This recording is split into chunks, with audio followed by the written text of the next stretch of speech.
Ayan, at dito na naman tayo sa may Ilog Pasig mga bayan. At kung inyo nakikita ay dito tayo sa bandang kaliwa, no? Ayan ang Port Santiago mga bayan, kung inyo napapansin. Ayan, at medyo may kalayuan lang dito sa kabila, no? At kung inyo nakita, may mga namamasyal na doon, no? Ayan, may mga namamasyal na. At dito ang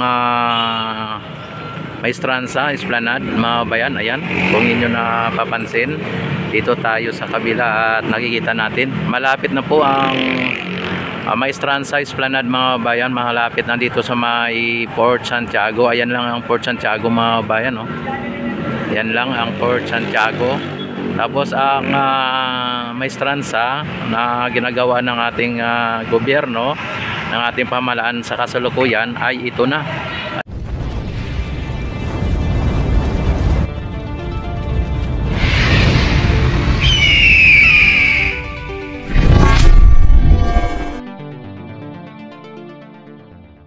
Ayan, at malapit na mga bayan, may mga ano na po. Andito na po ang Maestranza mga bayan. Ayan, kung inyo nakikita, ito hanggang dyan yung ano, no?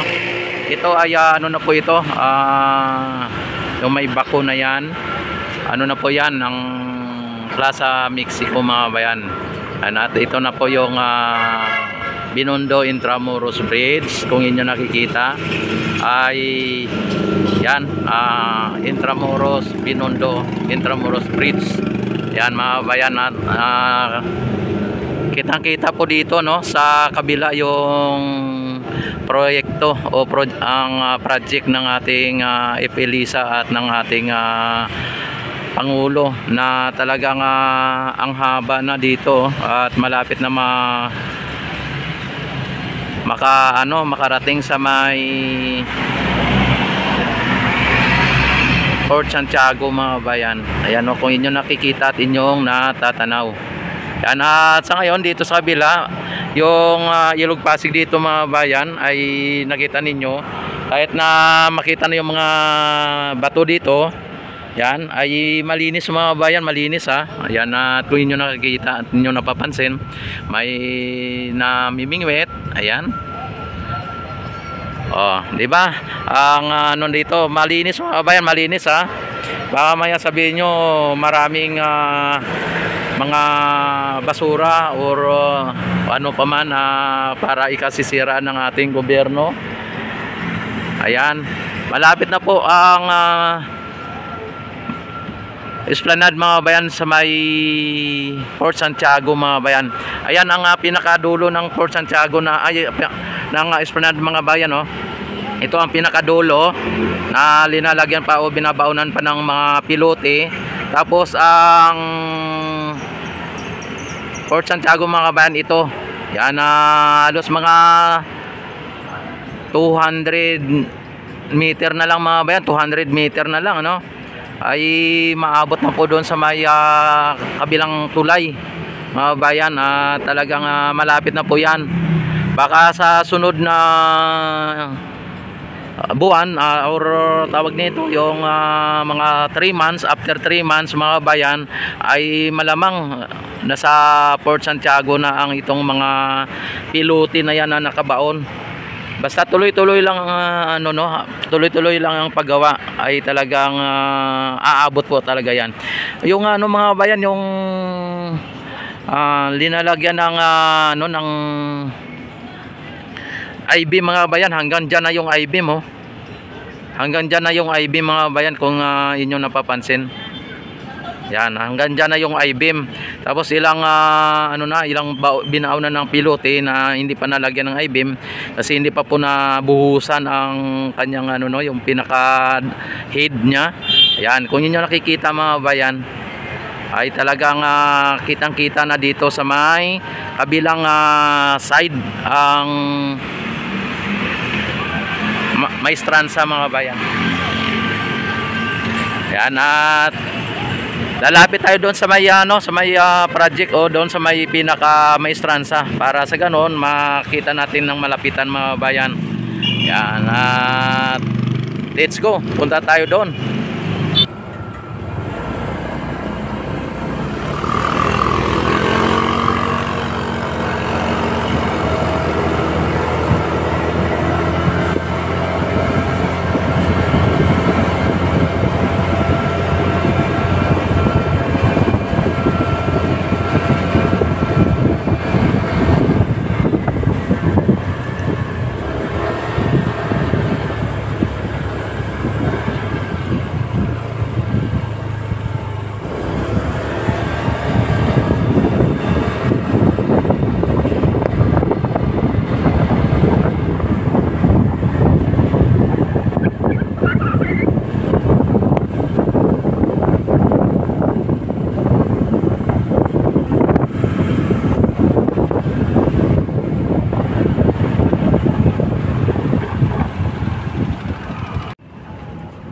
Ito na mga kababayan, nakita na po natin ang progreso dito o ang pagbabago dito mga kababayan. Ayan na, nakita naman ninyo, lumawak na lalo yung ano dito, yung grass paver mga kababayan. At silipin muna natin ang Plaza Mexico mga kababayan. Silipin muna natin ang Plaza Mexico para mamaya maya diyan tayo sa may Maestranza. Yan, dito mga kabayan ay talagang ano na dito yung Plaza Mexico mga kabayan. Sir, morning. Sige. Ayan mga kabayan, no? Nakita naman ninyo dito ay malinis na po mga kabayan ang ano dito, malinis ang Plaza Mexico mga kabayan. At may mga empleyado na po tayo dito ngayon. At nakita naman ninyo ay nandito si Foreman, no?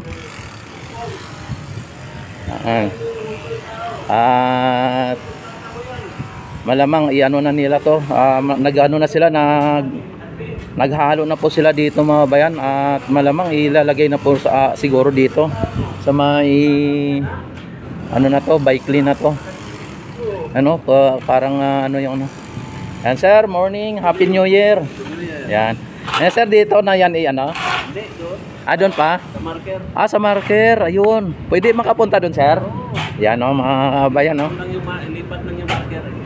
Ilipat lang. Ayan. Sa halaman. Ilabas lang ano? Hindi, isintro. Sintro. Sintro siya, hindi na sintro eh. Oo. Panibagong tayo. Ayun, mga bayan ano? Store po sa site mo. Oo. Naka-outlet sa site mo. Ayun. Yan mga kabayan, dito nagano po sila dito, no. Tapos yung galleon na nandoon, yung marker na yon, ano lang daw ipasintro sa ano para hindi makaano sa sidewalk. Yan, ililipat lang ng konti.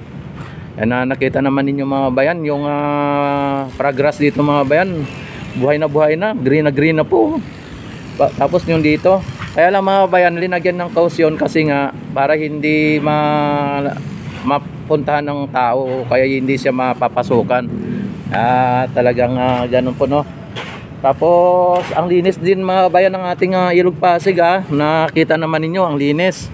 Tapos dito nakapaalam na tayo kay Foreman, kaya pwede tayong makapunta dun sa may ginagawa na galleon o tong marker mga kabayan.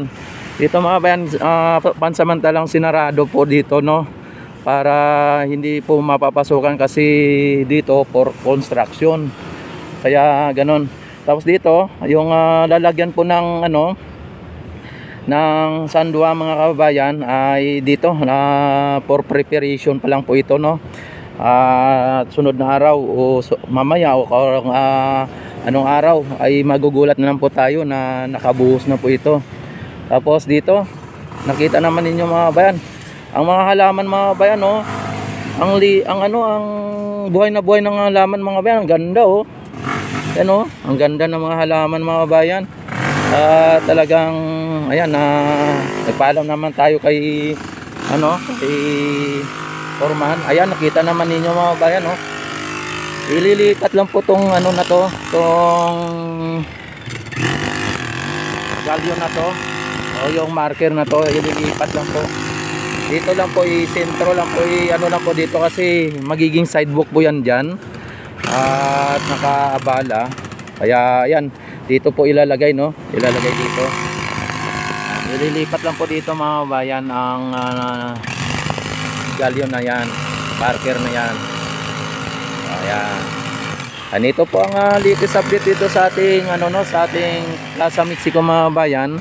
At panatilihin ninyong subaybayan at panoorin ang aking mga update dito, dahil po sa ito ay talagang makita ninyo araw-araw may pagbabago dito sa may Plaza Mexico, maging dito sa may Maestranza mga bayan.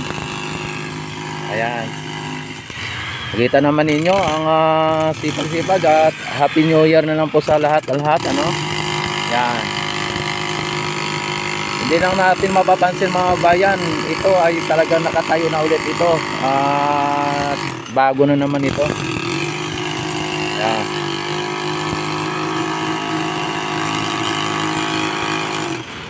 Yan mga bayan ay talagang tinutudo na po nila dito, at katatapos na ng New Year ay talagang ayan, nakita naman ninyo, balik trabaho na naman sila mga bayan.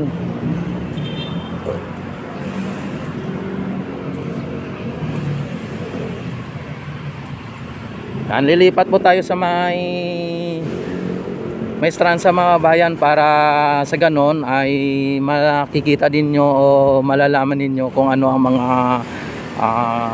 kaganapan o pagbabago doon sa ating Maestranza. Yan, malapit na to mga bayan, hindi na to abutin ng February. Sa estimated ko lang ay matapos na po ito. Pero hindi lang po natin bigyan ng araw o buwan na matapos, pero mukhang February 7 inauguration sabi ni Foreman. Ayun, ibig sabihin mga bayan, bago mag February 7 kailangan tapos na po ito mga bayan. At abangan lang po natin, hindi lang po tayo magbigay ng exact na araw, pero inauguration daw ay February 7 mga bayan. Kaya yung mga istaran sa mga bayan ay malamang February. Pinilit niya isabay. Pinilit na isabay. Yan, grabe. Ano to yung mga bayan, good news po ito sa atin, good news. Kaya panatilihin po ninyong subaybayan ang aming update dito. At talagang grabe ang pagbabago dito mga bayan. At February 7 kailangan daw mga inaugurate na daw ng ating Pangulo. Yan sir, maraming salamat and Happy New Year ulit sa iyo at sa inyo, Yan, yun. Papa-vlogs nito. Si Papa G ay i-subscribe nyo rin ang kanyang YouTube channel. Masipag na vlogger din ito. Hindi lang masipag na vlogger, masipag na manggagawa pa. Talaga naman, doble-doble. May balak to si Papa D. Papa G, may balak sir, may balak. Libor pa. Libor, lahat nasa kanya na. Siguro 4 na asawa at ang gusto nito balak nito Grabe ang sipag ni Papa G, Subscribe nyo. Yan, subscribe nyo ang kanyang YouTube channel. Tapos Facebook, wala meron YouTube channel na mga bayan, gawin na ninyong 100 subscriber. Ayan, talagang sipin mo, isang manggagawa, talagang isang vlogger, lahat na po nasa kanya. Yung nagbabalak to ng asawa. Ayan, grabe. Ayan, good news po sa atin. Ganun ang mga tauhan ni Kanoy. Yan ang mga tauhan ni Foreman Kanoy. Masisipag dahil si Foreman Kanoy masipag din makita ninyo mga bayan. Kasi nagbabalak rin nga madagdagan. Nagbabalak din pala na magdagdagan Yan, kaya nga dito natin nalaman na kapag ang tao na nagsisipag, doble-doble lahat ng gawain ay dapat alam, ay may balak po. Natakuha na nga ng anting-anting yung mga tao ko sa kambing habang nagtatakbo, nagremedyo. Oh, yan o, habang grabe, habang kami nagre-remedyo mga bayan. Oo, nagkakuha ng anting-anting. Oh, nagkakawa ng anting-anting kaya Foreman Kanoy mga bayan talagang. Tapos ang anak nito na si Idol Alvin TV mga bayan ay talagang malaking channel din 'yon. Ano din 'yon, may balak din 'yon kasi masipag din 'yon. Ayan, lahat ng mga Kanoy pamili, Happy New Year, miga love shoutout. At mga masisipag na nating mga oh, ayun pala, may mga balak pala. Ayan. Sir, maraming salamat sa information. Talagang good news po 'yon. Ito, maganda na yung Mundo Grass. Oh, yung Mundo Grass mga bayan, kaya pala linagay dito sa ilalim dahil po para Ang mabubuhay. sa malilim nabubuhay talaga yung Mundo Grass. May sariling mundo kasi yung grass na yan eh. Yan. At may balak din yung Mundo Grass ata, sir, no? Oo. Balak din na. May balak din kahit nasa ilalim ng mga puno na yan eh. May balak din. Ayan. Ayan mga bayan, dito tayo, pupunta tayo dito sa may Maestranza. Mukhang lalong napapaganda ulit ang ating Maestranza na mas nadagdagan. Yan sir, maraming salamat Sige, salamat. Ayan, nakita naman ninyo mga bayan, ay diretso na po yung diretso sa may na yan. Sir, ibig sabihin sir, matatamaan yung yung marker ng Binondo Intramuros Bridge, anong gagawin dyan? Kulang yun there. Ililipat. Ililipat. Ang bike din. Diretso. Ayan na sir, maraming salamat. Another information na naman natin dito mga bayan. At ayan mga kabayan sir, maraming salamat Ayan nakita naman ninyo mga bayan ay talagang ito ay kahit na hindi po tayo magtanong ay talagang halata naman matatamaan po yung marker at hindi naman pwedeng ibaliwala yan. Kailangan po lipat na lang siguro, ililipat na lang siguro yung marker na yan, yung ayan, at ito malamang ililipat, pwede dito ililipat o saan sa pwedeng ilipat. At sir, morning. Yan shout out. Ayan. Grabe, talagang kahit na New Year sir, nandito kayo. Para matapos. Oh, para matapos Yan, sige sir, at update na ka dito. Yan mga bayan, nakita ninyo, linagyan na po ng scaffolding. Ay pag binuhusan pala to, tapos ilalagay yung precast mga bayan. Yun ang sabi ni sir pero hindi po natin sigurado kasi silang gumagawa dito ay bubuhusan daw po ito, pero abangan lang po ninyo kung ano po ang mga kaganapan dito pero ang yung precast na yon ay ipapaslak din po dito ayon sa kay sir pero nang natin alamin na lang po natin kasi ang sabi ni engineer nung time na hindi na daw dito ipaslak na lang daw po yung precast na binuhos nila na pinapatuyo nila doon. Kaya ito makita ninyo mga bayan ay napaka napakalayo na po. Yan, kung inyo nakikita kanina sa aking nasa unang video o sa unang kuha natin ay talagang ang haba na, malapit na po talaga sa doon sa may Port Santiago, mga nasa 200 meter na lang siguro mga bayan. Ito ay tinatansyang aabot sa estimated ko lang ng 200 meter din ito. So, 150 to 200 meter. Tapos doon papunta din doon mga 200 meter din ang estimated ko at kung mula diyan sa may pilotin ng mga nakatayong pilotin na yan hanggang doon sa may pinaka tulay, mga 300 siguro mga 300. Kaya estimated ko all in all mula dito sa akin tinatatayuan ay aabot ng nasa 500 meter mga bayan, mga 500 meter. Kaya ayan ang latest update dito sa ating Maestranza at maging sa ating Plaza Mexico mga bayan, ay talagang malaking pagbabago dito. Talagang ayan, may mga scaffolding na dito linalagay. Nung isang araw, nung last update natin dito, ay mayroon ng scaffolding na to. Hindi lang po natin na itanong kung anong ano dito, ano ang purpose. May mga nagsasabi, na hindi na bubuhusan kundi ipapaslak na lang yung precast. Mayroong nagsabi na buhusan ito ngayon. Talagang hindi lang po natin alam kung ano po ang talagang totoo, no? At abangan na lang po ninyo ang mga susunod na kabanata dito sa Maestranza Esplanade, na ay update ko kayo dito kung ano ang mga kaganapan.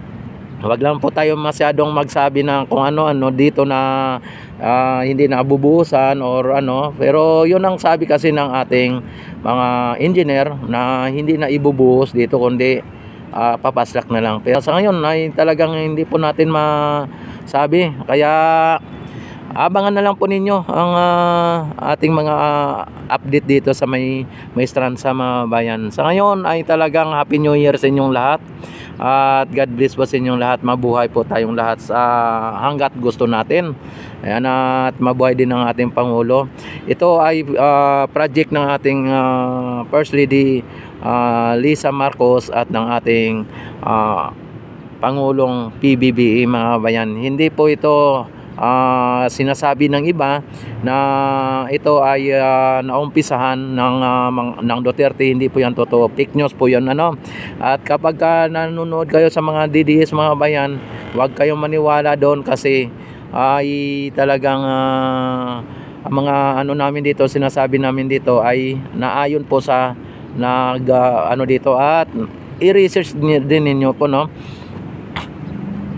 Ang Esplanade mga bayan ay talagang napirman po ito ng ating Pangulo noong 2022. Siya ay nakaupo na. At kung ito po ay naging expressway mga bayan, malamang kay Duterte po dapat. Kaya lang na hindi po na-approve, na-disapprove po yun ng gagawin na expressway. Kaya lang itong Ilog Pasig mga bayan ay nasimulan na linisin ito nung panahon ni Duterte mga bayan. Nakasama po yan sa 400 million na binabatikos dati ng mga dilawan, na kung saan napunta ang budget ng Manila Bay. Ito mga kabayan, kasama po ito sa 400 million na sinasabi nila. Nilinis lang po ito. Tapos binabalak na gagawing expressway, ngunit ito ay hindi po na-approvean at ito ay na-disapprove ang expressway. At pag upo ni PBB mga bayan, ay ito ay may nagsuggest na isang mayayamang negosyante kumbaga, na imbes na expressway, gagawin na lang po na Esplanade. At ito na-approvean, kaya napirmahan po ng ating Pangulo. Yan po ang katotohanan. Sa mga bitter dyan, sa mga DDS na mga nagsasabi na ito ay naumpisa ng past administration, ay hindi po yan totoo. At kung ito po ay nagpagawaan man, ang iba naman kasi sabi ay kay Isko pa nag-umpisa, no? Pero ang katotohanan mga bayan, yung kay Isko ay hindi po yan Esplanade na katulad nito, kundi yung talagang pasyalan lang, na naglagay lang po siya na mala Esplanade, pero hindi siya mahaba, no? Na ano lang, yung parang ganito lang, katulad lang nito mga bayan, yung linagay na ganito lang. Tapos ayun, no, yung isa sa mga ano niya, mga project ni Isko na pasyalan yan, ganyan po. Ang gilid po ay bakal, yung parang barandilya, yung bakal mga bayan. Ganun po yun na style sa kay Isko. Yung linagay ni Isko dito sa may likod ng post office mga bayan, tinanggal po yon, giniba po yon, kumbaga sinira po yon. Dahil po kung ikumpara natin sa ngayong kasalukuyang Esplanade ay substandard po yon. Kaya giniba na po yon. Pinatayo ng bago, kaya ganon. Tapos ang nagagawa niyan ay ang DPWH, at ang nangyari mga bayan, nagkaroon ng kontrobersyal at yun, tinanggal sa DPWH at ibinigay po sa DSOD. At ito ay DSOD na po ang may mga ano dito, yung humahawak ng project ng Esplanade mga bayan. Yan po ang katotohanan mga bayan. At yung mga sinasabi nila na ikinakalat nila na ito ay nasimula sa panahon ni Isko o na Duterte ay hindi po yan totoo. Wala po yung katotohanan. Ayan, at ito po ang latest update dito sa ating maestran sa mga bayan at maging sa may Plaza Mexico. Maraming salamat mga bayan. Happy New Year na lang sa inyong lahat at belated Happy New Year. At mabuhay po ang ating Pangulo, mabuhay po ang ating Epilisa, mabuhay po ang Pilipinas, mabuhay ang bagong Pilipinas. Maraming salamat. God bless po. Kung hindi pa po kayo nakapag-subscribe, yan na, please click subscribe button, click notification bell, select all para ma-notify agad kayo tuwing ako ay mag-live at mag-upload ng mga videos. Ayan, at maraming salamat. Mabuhay po tayong lahat.